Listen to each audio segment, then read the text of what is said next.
host, Coach Monica. I'm joined today by Coach Darcy, and we are here to guide you through the ins and outs of a lifestyle that's transformed not just our lives, but the lives of countless women navigating the waves of perimenopause and menopause. Whether you're here to shed weight, understand your body better, or simply find a community that gets it, you're in the right place. So sit back and enjoy the next few minutes as we tackle the hot issues of today. Good morning. Morning. How are you? I'm good. I'm in a different location. Yeah? And there's snow. That means that it is spring break? Yeah. And we had a big old flurry mess coming up here. And then it's coming in? Yeah. It was couldn't see in front of you because it was snowing so hard. Wow. I think you should cancel spring break when that happens because that's not fair. Well, that's true because the boys brought their baseball equipment. They're like, "Hey, we should practice our baseball this week." And well, there's a lot of snow on the ground, so yeah. Yeah, no, I'm not about it. I was promised that this was the last side of winter that we're going to find, though. I was promised that. Who promised you that? The weather guy. The weather guy said it when we went down to the basement because of a tornado on Sunday night. He said, "This is the last bit. Promise." It's like a politician right there. Yeah, I feel like that's false you can't play God. No, they think they're smart, and I think they just wanted us to have a better mental health outlook this week, and it might work.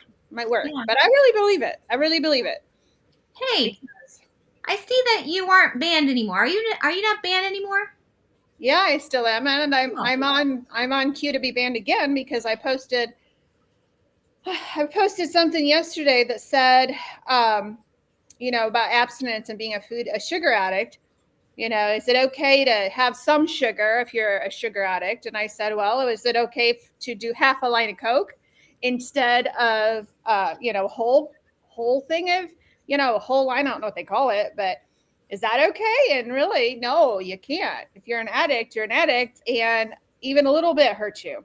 Yeah. So my friend shared it on her page, and she was banned because they said she was drug dealing, and that's illegal. What? They're not reading these posts. They're not reading it. What in the world? No, they're not. They're not. So I'm the author of it. So I'm just bracing myself. I thought that this whole controlling what is posted, it was lightened up quite a bit, but maybe for everybody else. Yeah, you get to test the boundaries. Yeah, I do. Yep. And I'm not going to shut up either because sugar addiction is just as bad as a narcotic addiction. And so I'm going to speak about it. Yeah. Yeah. Yep. You having a good week? It's cold, like I said, but yeah, it's a better week. Yeah. We're going to be up in our cottage for a week, and hopefully it warms up. Yeah. So then we can go outside and play baseball. For sure. Yeah. So what are we going to talk about today, Coach? Well, you're a new grandma. Oh, yeah. Forgot about that part. That was exciting. That was really exciting last week. We were just, the baby came to see us on Sunday. I said, can you just imagine that she wasn't here last week the same time? She's beautiful. Mama is doing wonderful. She's enjoying her newborn, and we are enjoying her. And it was kind of funny because, every parent has this idea of how things should look. And our son Alex was like, I want to introduce baby Evelyn to Cassie, and I want to introduce them. And I think he pictured this beautiful moment of, oh, there she is. Oh, he was ready to send her back to the hospital. He warmed up.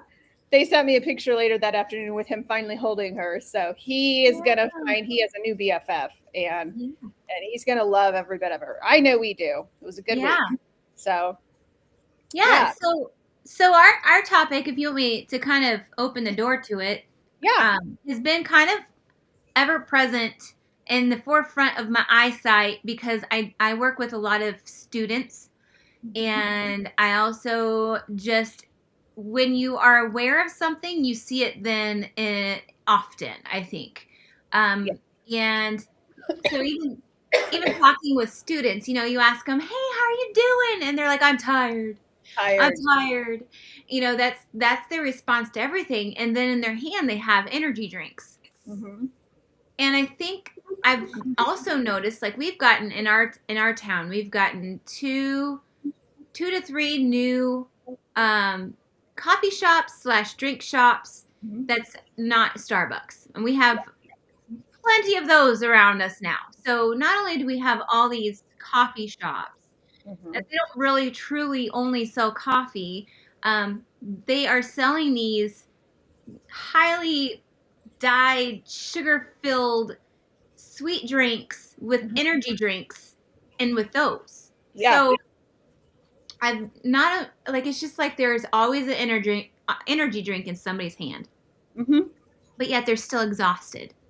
Right. You Right. got coffee shops, like these dessert energy drinks that, Mm-hmm. they're consuming the energy drinks that it's their daily dependency, and it's not occasional use either. Mm-hmm. Um, so it's becoming more of an epidemic because although they're consuming these drinks, they're still exhausted. So I like how we linked what you linked together with this, Mm-hmm. with what we resort to. Can you explain a little bit more about how you linked this epidemic of energy drink consumption to what we do as coaches? Yeah. Well, and I think it's human nature. It starts when we're teenagers. It starts with these legal drinks.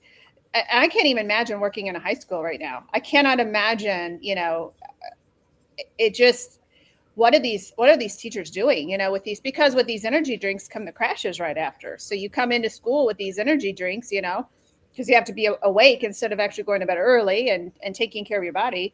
I just can't imagine how the teachers must feel. But we do the same thing as women and men who, we're looking for the next hit, because we're not taking care of our bodies in the correct way. We're looking for that next hit and that next thing to give us the energy. It's like, where's the next drug? Where's the next drug? What is the next thing I can shoot into my body? What is the next thing that I can do? I have to have this in order to exist, instead of fixing the root problem. And so we see it in our practice as well. Now, I have a question before we start talking about this. Are we talking about coffee here? Or are we talking about those nasty chemical drinks and sugar? Well, Let's make that clear, because that's going to shoot me in a direction of coaching.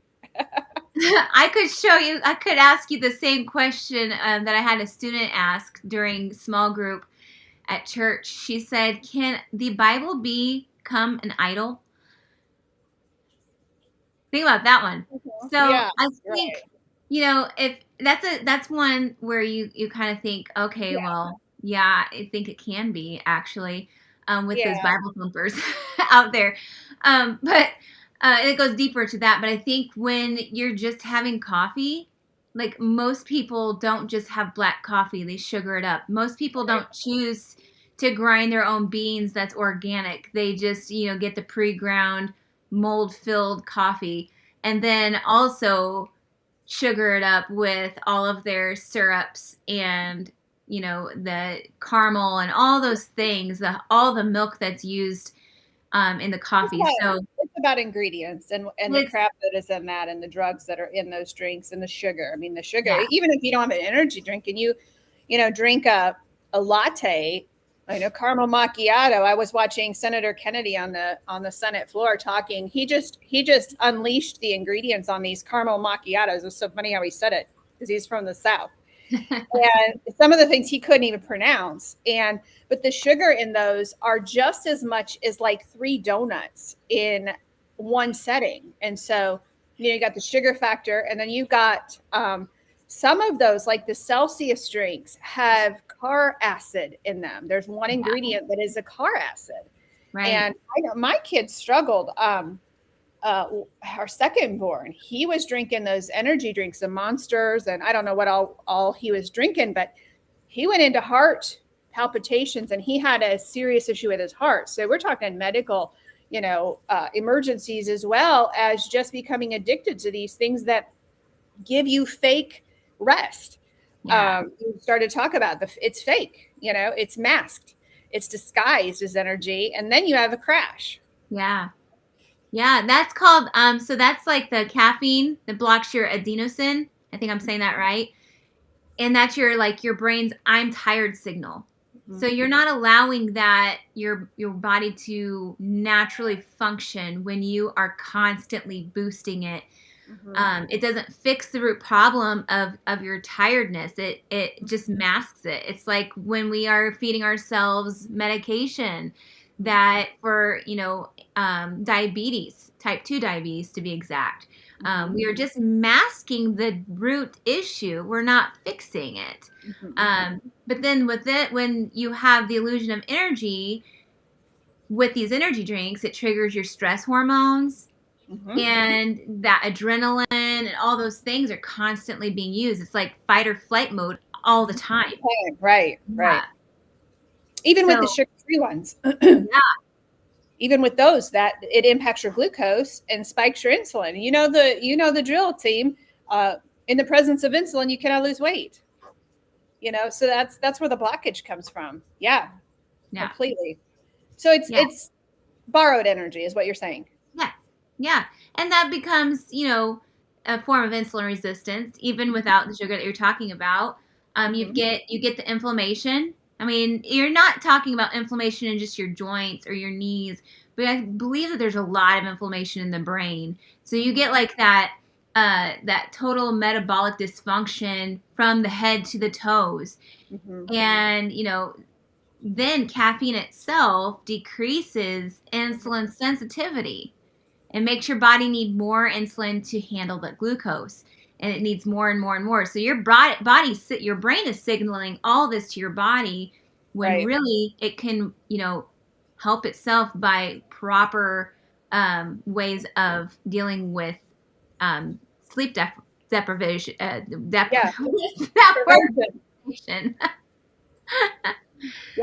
Yeah, that's totally true. It's absolutely devastating to your pancreas. Your pancreas is like, hey, I'm done. I don't want to keep making this this insulin for you to resist it and then go store it as body fat. So that's a lot of people think that they're drinking free calories when they drink sugar-free drinks, and that is not the case. And that's the best case scenario, sugar-free, right?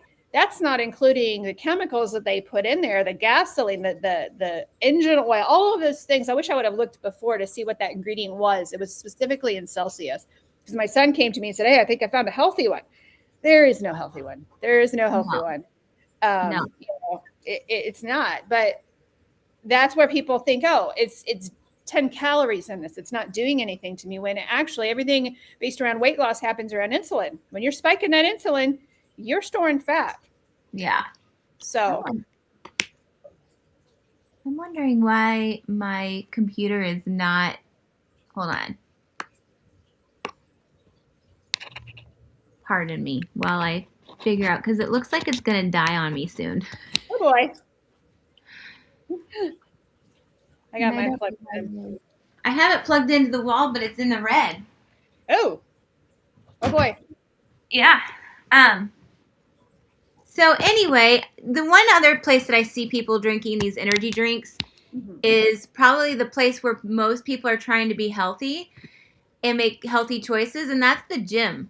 Yeah. You see people chugging these drinks down in the gym, and it's to boost their workout, and it's not doing that. It's actually like giving you a high and some energy when you're working out, and then you crash afterwards. When working out is supposed to give you a dopamine high, a natural one, so that after you do work out, then you feel fantastic. And that's not the case for these people. Right. I always say, you know, we're medicating ourselves so much, we're drugging ourselves so much, we're drinking so much, and we forget, and I forget about this in our coaching practice too. Go back to the basics. What was working for you? When you were completely drug free, and I'm going to include those energy drinks in there as a drug, what worked? Was it turning off your lights an hour before you go to bed? Was it getting rid of the blue lights that are, streaming from our devices? What is it that is hindering your sleep? It's not an energy drink that's going to fix that. It's going to be fixing the behavior behind that. And so I always think, go back to the basics. If you're struggling with energy, what are you doing? Take inventory. Go through your life and look and say, hey, what is it that I'm doing? What have I changed since I got tired? What have I changed since I don't have energy? Are my hormones okay? And so doing an inventory is much safer than grabbing that Alani. And you can develop, I don't know if you've done this, you can develop a tolerance to these where like a drug, you need more. Yeah. Or it doesn't work anymore. Coffee's that way with me. Yeah. And that's the focus of focusing on the opposites of what you just talked about. Like instead of dehydration, focus on water. That's really hard because we don't like water, but make it appealing. Maybe that's, adding some lemon juice or something in your water that is getting you to drink your water. Mine is using Keto Chow salt electrolytes. That helps me make sure, and getting a cute little, cup to go alongside it that you can carry around, and it's easy to refill. And, it's a great source of making sure that your body, oh no. What? My screen went out. I don't know what's happening. Ah. You might have to end this yourself. I might have to land the plane. I'm prepared. Oh shoot! I still see you. You do? Okay, I'll still smile. My screen's black. So. Oh boy. Yeah. Well, basically, what we want to just pass along to you today is number one, if you're struggling in this, if you're struggling with low energy, are you getting your vitamins? Have you taken your vitamin D? Have you gotten your sleep? Have you worked on your, like we said, do the inventory. And then when you fix all of that, then you can assess again. But it's really, really important, especially if you're on a weight loss drug, to not chase shiny objects. Just because there's a product, just because there's a drink, just because something says this is healthy, you find a lot of those in those bars. The health bars, How are you doing, Doris? Are you still with us? Looks like she is no longer with us, but it's really, really important. When I have a client say, hey, there's a local health bar, right down the street from me. I bought this for a long time. I say, what are the ingredients? What are those ingredients in there? Are they clean ingredients? Are they really sugar-free? Because a lot of these sugar-free drinks actually have sugar in them. A lot of them have maltodextrin. A lot of them have ACE-K, which is aspartame. I can't pronounce it, but it's called ACE-K. That's sugar. And they can hide it because of the regulations. They can hide these sugars under these, big, huge names that look healthy sometimes. And so what I say to these people who say, well, what about this local this local health bar, what do I do? And I say, give me a list of the ingredients and we'll chat about it. Because some drinks, they'll have L-theanine, they'll have, magnesium, they'll have some vitamins. That's not what we're talking about. We're talking about, sugar-filled, chemical-filled drinks. And when we rely on this stuff, it's just like a drug. You're going to give up something, right? Thankfully, Darcy left us in a nice pose there. But that's the topic. Are we chasing the next drug to fix something that we could naturally fix? If you can naturally fix this, go for it. Do it that way. Stop running to the nearest grocery store for your next fix to keep you awake. It's like compounded interest. When you put this stuff in your body, including, the GLP-1 drugs, even the peptides, all of those things, when you put something in your body to depend on it, you're going to have a tolerance to it. It's going to stop working. These energy drinks will stop working. These drugs will stop working when you don't fix the root and when you don't change the behavior behind why you have that struggle in the first place. I think this goes, goes even for the medication.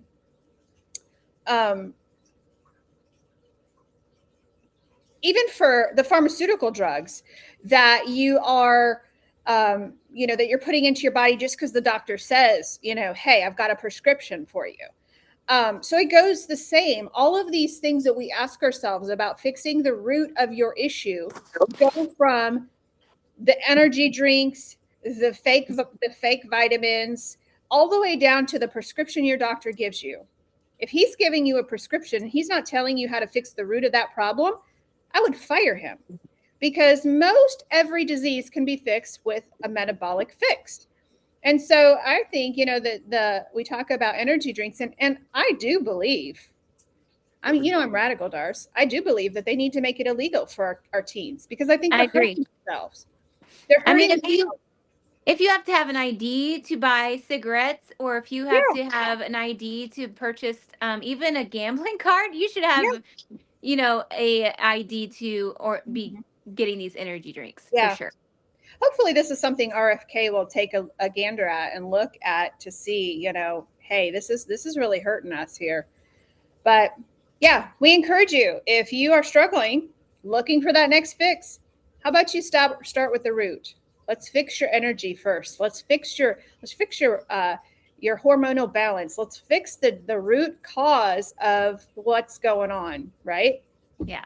Anything else to add, Darce? Short session today.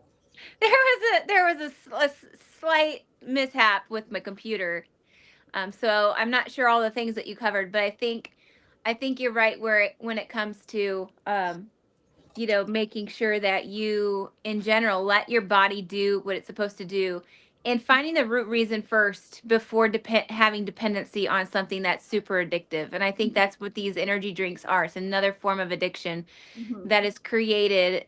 And unfortunately, it is with these young students that have this new addiction.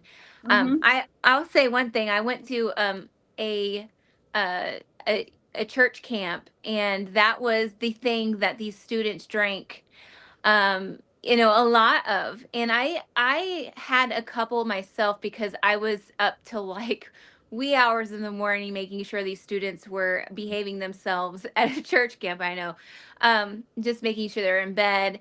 And we got to bed late, and so the next day you're up at 6 a.m., going to bed and not sleeping very well. So I was dependent on some of that energy drink. But when I got home, I just had a major jet lag. Yeah. Because I don't normally drink the energy drinks. I used to, and then it just wasn't beneficial. But you can get the jet lag from that, and it's like, there's nothing that will cure it until you get that adequate amount of sleep. And so once I was able to catch up on that sleep, my body naturally started to work the way it was supposed to. Yeah.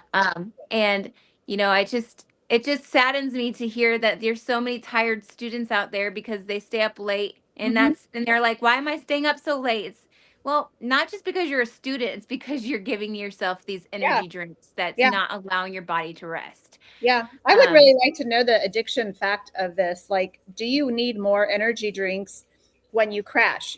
What is the addiction factor to these things about needing more physically before you're even able to wake up?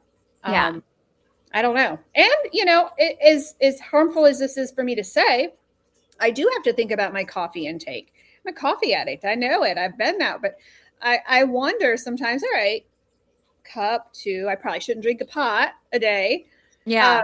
So anytime you medicate yourself to fix something that could be fixed naturally, that's a red flag. It's a red flag. And so it's just good. Do an inventory. If you're listening to us and you are chasing that next drug that's supposedly going to help get this fat off your body, if you're chasing the next shiny object, do inventory.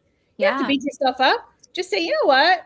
I think those crazy coaches in the middle of winter, they had something going on. Maybe I am chasing something that if I just put some hard work and grit into it, that I could fix myself, like with a steak or something. Well, I think everything has a chain effect too. Like once Mhm. you are, trying to fix it with an energy drink, it then affects your, the actual energy that you have. But then you wonder, like, why do I have such heavy brain fog?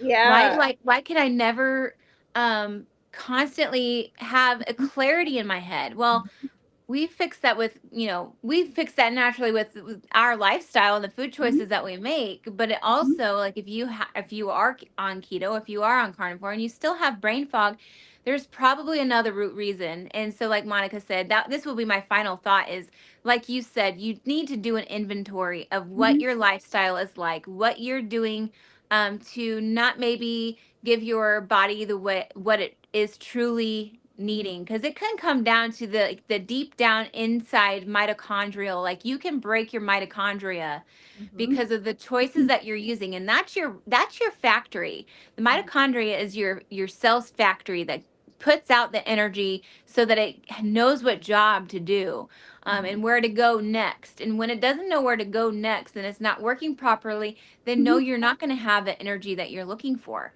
Even Right. if you are eating healthy, even if you are focusing on your protein and things of that sort, if you Right. are breaking your mitochondria, you have a deeper problem.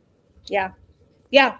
And it's hard to, when you're going through the day's worth of stress and the tiredness, and some of you guys have really fast paced lives, and it's hard to do that because it does take time to undo the stuff we've done to our bodies. And so it takes time and it takes patience. But when you're committed to it, it's like that story that we always talk about with the wood chopper, having to sharpen his tool before he can sharpen or chop down any more trees. Sometimes we got to stop and fix things first, Hmm. and then the reward for stopping is you lose weight, you get your energy back, and you are a person again. Hey, So by the way, did you know that story is actually in the Bible? yeah, Yeah, I read that the other day. I'm like, oh, this is the woodchopper story. This is. that's cool. That's cool. I just talked to somebody online. We're dealing with, an energy crisis here in Indiana, and I was talking to her. We're building this grassroots organization, and I was telling her about the story about how Elijah was so tired. He needed to know God was working. He needed to see, and so God showed him oh no, it was the story of Gideon. We're talking about a lot of things, but the story of Gideon and how how they won that war with a tiny amount of people because they clashed their jars together, and the enemy thought there were millions of them, and that's how they won. And she's like, "Well, I'm not a person of faith, but I also believe the squeaky wheel gets the grease." Like, yeah, there's a secular story. You do you. That's exactly the squeaky wheel gets the grease. Yep. So, This one all was right. about sharpening your axe Uh huh. in Yeah. between. Yep. That's Yeah, awesome. between chops. That's awesome. Well, you have a wonderful vacation. I'm going to come crash your party probably Thursday. Okay. Awesome. So, Here. if you need help, if you need coaching, if you are tired of living drug to drug, tired of the addiction, reach out to us. kmhealthcoaching.org is our website. You can find Coach Darcy there. You can find myself there. Just get on the phone with us. Talk to us. What are you struggling with? Because we don't want you in the wrong program. So we're here to help you. And yeah, here every Tuesday, 11 a.m. Eastern. Yep. All right. That's, have a great day. We'll see you next week, guys. Bye. Bye bye.